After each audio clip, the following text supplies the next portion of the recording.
And joining me now from Newcastle is Jamie Driscoll, Mayor of North of Tyne. He'll be in that meeting with the Transport Secretary later today. Thank you very much for joining us. And before we talk about that meeting, just give us a sense of the complaints you've had from the public you serve about rail services. It happens all the time, Anita. We've heard cases of children being stuck on station platforms in the cold and dark because trains haven't turned up.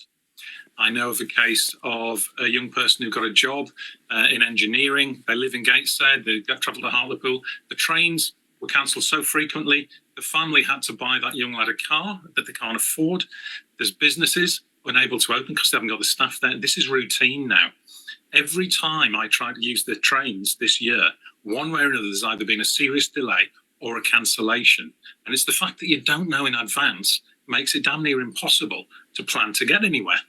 Yeah, I guess you're anticipating that there's going to be an issue rather than it being smooth. So what do you want to say to the Transport Secretary today? What is your key message for him? The first step to recovery is admitting that you've got a problem. And blaming the train operating companies alone is not admitting you've got a problem. Underinvestment is chronic. For every the person in the north, there's £349 spent on transport. In London, that's £864 per person. We have Victorian infrastructure. The train line that runs from Newcastle to Carlisle is 60 miles. It takes an hour and 44 minutes to get there. That's an average speed of 35 miles an hour when it's working.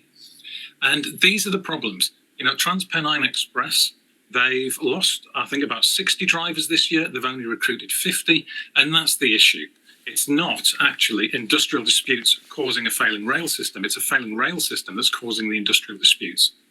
So you're clearly saying that's what you believe is at the root of the delays. Would you nationalise the railways, Mr. Driscoll?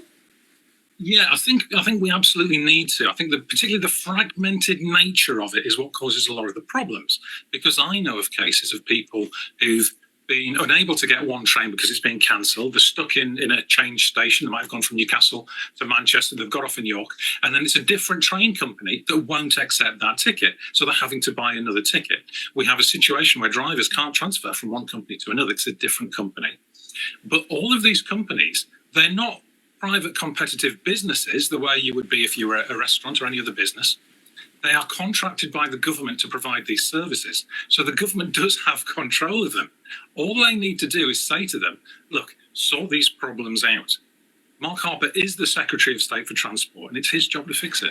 TransPennine, just to look at that example, they have apologised for issues earlier in the year, which they said were caused by training delays.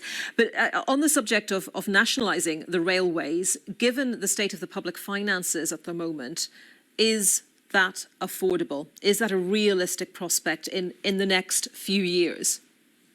Well, I mean, this is a false economy. The rails system is already being subsidised. I think the government's paid about £318 million to compensate the rail companies as a result of the strike action.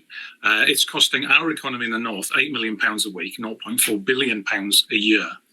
And if we invested in our Northern Powerhouse Rail, which the government did promise, that would see the economy of the north grow by £4 billion a year by 2040, by £14 billion a year by 2060. And the total cost of this programme is about £60 billion.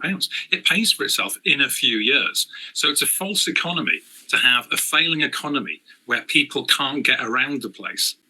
It's just got to be fixed. OK, Jamie Driscoll, Metro Mayor of North of Tyne, thank you very much speaking to me ahead of that meeting between the Metro Mayors and the Transport Secretary, Mark Harper, a little later. We, of course, will keep you updated with any key lines from that meeting.